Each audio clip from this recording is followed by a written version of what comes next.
Break with Reality, Part 17.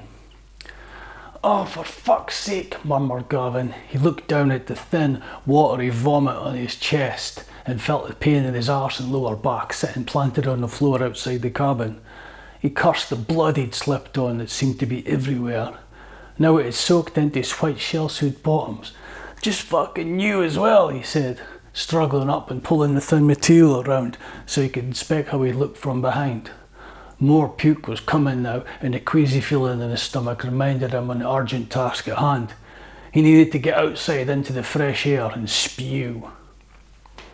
He found a door with a window in it. It looked like it led to the outside world and tried pulling on it, to no avail. "Fucking push, is it?" he mumbled, finally thumping the door open. He stepped over the high threshold, cursing that as well for being such a stupid idea, and grabbed onto the railing, letting the door slam behind him. "Bastard rain now," he whinged, looking up into the darkness above, feeling the sting of precipitation whipping his face before tackling the steep stairway down to the next deck. He slept a few times descending, but by some miracle managed to keep his balance and got to his true destination, the gunwale. He grabbed onto it and leaned over the side of the vessel, staring at the water below as it swelled up the steel of the ship's sides. The anticipated sickness manifested itself in a series of dry retches, however, no vomit making an appearance. Moaned Gavin at each convulsion, something like a 5-year-old child, making sure everyone knew he was unwell. At last some rancid bile was produced, Gavin convinced he was now tasting his own kidneys, making him retch that bit more. "Why me?" he wailed, allowing his head to rest on the thick soaking metal edge of the rail. "It's a fucking nightmare and I can't wake it up." Then he got a strange feeling in the back of his neck that he was being watched. He raised his head, turned slowly, and nearly jumped out of his skin at the sight of a short, balding, stocky man directly behind him in a pair of dirty orange overalls. Gavin glanced down at a name embroidered in black thread on the right breast pocket of the boiler suit. "Rocco," said Gavin. The ship's engineer's rain-spattered face broke into a broad grin, but said nothing. Instead, the grin stayed where it was, and with a flick of the head, Rocco beckoned Gavin follow him. "No way," said Gavin, recoiling from the engineer. "You're one of them murderers on here, are you? Just trying to lure me somewhere so you can chop me up or something." Rocco's grin subsided. He closed his eyes, shook his head, then smiled again, pointing this time up at the rain lashing them both. He begged Gavin to follow him once more. "Well, okay, just to get out this rain, but I'll tell you now, no funny business." Gavin made a chopping motion with one hand. "I used to yell at karate and stuff." Rocco led him back into the boat, down to a lower deck, through some twisting and turning passageways until they ended up in a cabin with a nameplate on it. Chief Engineer. "This your gaff, is it?" said Gavin as he was shown into the small room. There was a musky smell in the place, and the walls were adorned with pictures, some of naked cappuccino-skinned women, some of sunny beaches, but most of a football team in a green strip. Quite a few had Mexico in large lettering on them. "You Mexican then?" asked Gavin. Rocco rocked in silent laughter in response, nodding. "Right, I was in Chiquitos once." Gavin took an offered seat while Rocco opened a side cupboard and pulled out 4 cans of lager held together in a matrix of plastic collar and a tube of stacking crisps.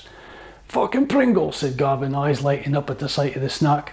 He was reminded it had been quite a few hours since they'd even seen any food, and the feeling of sickness he'd had evaporated, replaced with one of ravenous hunger. Rocco opened the lid and handed the tube to him. He looked into it, face falling at the sight of it only being a quarter full, but tipped the container up and emptied a few into his hand anyway before ramming them into an eager mouth. Rocco opened a can of lager and handed it to Gavin, crunching on the corn snacks, then stood with hands and hips and stared as the youth scooped more crisps, munching like he'd never eaten before and washing them down with the beer. The host then darted over to a pile of overalls on the sideboard. He tossed them to the floor, revealing an old stereo beatbox. He pushed the play button and the sweat-odoured cabin was filled with the sound of salsa music. "Three amigos, eh?" said Gavin, laughing while shaking his head. "Whatever floats your boat, mate." He tipped the last remaining scraps of crisps into his mouth and looked into the now empty tube. On seeing how famished his guest was, and how quickly he demolished what little he had, Rocco held his hands up in a placating motion, urging Gavin to stay as he was. Then he pointed at the door, signalled 5 fingers before pointing again. "What? You'll be back in 5 minutes," said Gavin, guessing the charade perfectly. "Take your time, pal. I'll be fine here." He moved over and lay down in the bunk, placed his hands behind his head, interlacing his fingers, then kicked his trainers off. "Things are looking up," he whispered to himself. Rocco disappeared out of the door.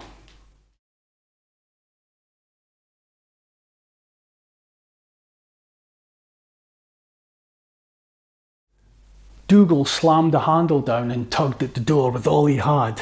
"This fucking thing," he cried. "Locked her, stuck her." "Push it," screamed Kirsten, just as she felt the fat, sweaty hand of Pascale the cook on her shoulder. She swiveled her head round just in time to see the raised, murderous, cleaver-equipped hand about to fall on her, and she did a first instinctive thing that came to mind. She booted him squarely in the balls. "Ugh!" gasped the cook, dropping his weapon, doubling over. He fell to his knees and scrambled, grunting, hands flailing on the floor, trying to retrieve his big blade.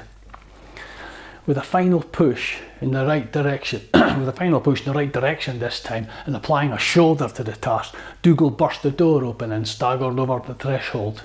The first shock to his senses was immersion in rain, lashing, pelting rain. He stepped out and held the heavy tension door open for Kirsten, who grabbed his offer hand as she stumbled through. Pascale had recovered himself and his weapon by then and lurched after her, hand grasping her hair. Kirsten's head jerked as she tried to escape his grip, but she wrenched away, leaving a couple of her dark dreadlocks in his fist. She twisted and slammed the door shut, a dull thud accompanied by a pained screech from the cook as he got his fingers caught in the door jamb. They rattled down the greasy stairs come ladder, which would have been difficult enough to negotiate on a balmy summer's evening, let alone a storm-lashed winter's night. And a couple of meters from the safety of the deck, Dougal's left foot slipped off the step. His leg went through the gap and he fell forward, right knee crunching on his chin, while his left shin, caught between the two of the metal steps like a lever, bore most of his weight, and that of Kirsten, whose momentum forced her to tumble over him. "Holy fucking moly!" screamed Dougal as the pain from his trapped left leg seared through his body. He was caught for a few moments before he managed to push himself up with his right leg in order to free the other one. He clattered face first down the remaining steps and landed on Kirsten, now prostrate on the deck below. Through the drumming rain and darkness, they could hear the creak and squeak of the door at the top opening. The grunts, swearing and gasps of pain that followed told Dougal and Kirsten Pascale would soon be joining them. "Up! Quick!" cried Kirsten, pulling her legs from under Dougal and leaping to her feet. He struggled up, but once standing was aware that the pain in his leg would make it difficult to run. "Oh, I'm in fucking agony," he said, attempting a limping walk. This prompting Kirsten to take one of his arms, drape it around her shoulder and help him along as fast as was possible. The two of them hobbled along the wet, slippery deck, feeling it was inevitable they would be caught and killed at any moment. Briefly looking back, Kirsten felt a temporary sense of relief at seeing Pascale the cook take a tumble down the stairs, similar to the way in which Dougal had, although the cook fell from a higher point. She allowed herself a brief smile at seeing this, hoping the results of his fall would be worse than those that befell her running partner. Surely that would buy them some time, but to do what? Neither of them knew. They shambled steadily along, Dougal bent over and facing the deck, relieved that the pain was easing enough that he was regaining the ability to jog slightly now, till his eye was caught by a large wooden box with a tarpaulin cover on the side deck where they ran. Stenciled pictures of life vests along the side and on the top announced the contents. "Wait, look here," he said, stopping at the wooden container.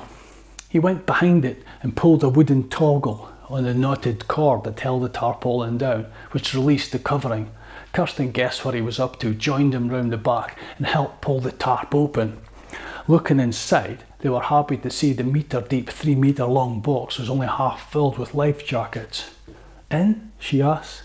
"Yep," said Dougal. Kirsten pulled herself up and into the box, then turned to help Dougal do the same. They pulled the tarpaulin back down as best they could, banking on it not being obvious from the front what they'd done. There wasn't a lot of room in there, so the pair were huddled close together, hardly daring to breathe, listening for any clues as to what might be happening outside. It was pitch black. It was pitch black in there, and both Dougal and Kirsten's remaining senses were heightened. Presently a groaning could be heard, along with the sound of heavy shuffling feet that they guessed was being produced by Pascale the cook. 2 breaths were held as he passed by their hiding place, the sounds fading as he moved further away along the deck. "Ah," murmured Dougal, finally allowing himself to breathe out. "Holy fuck, that was close," he whispered into Kirsten's ear, having no option as it was situated right next to his mouth. "Sure was," whispered Kirsten in reply. When she spoke, Dougal had a sudden realisation of how closely crammed in they were. "Nae out of the woods yet, though," said Dougal. "Right, I think we need to stay here for a while." "Agreed." Dougal was struck with the absurdity of the situation. "Tell you what, though, I've been to better after parties." Kirsten stifled a giggle, her body shaking in mirth. "The hospitality's shite," she said, turning her head slightly. Dougal could now feel the warmth from her breath on his cheek. "Company's nae bad, though," said Dougal, turning his head even closer to hers, their lips now millimetres apart. "I've had worse." Kirsten's words drifted away as 2 pairs of lips touched together. The moment was interrupted as Pascale's cleaver tore through the tarpaulin covering centimetres above the heads of Dougal and Kirsten. The pair were given an abrupt reminder of reality as the cook's hand darted in and tore ripped the hole wider. Through drips of rain, the face of the evil chef loomed above them. Pascale's hatchet-wielding arm arced through the air, expecting to connect with flesh, bone and sinew as it reached its target.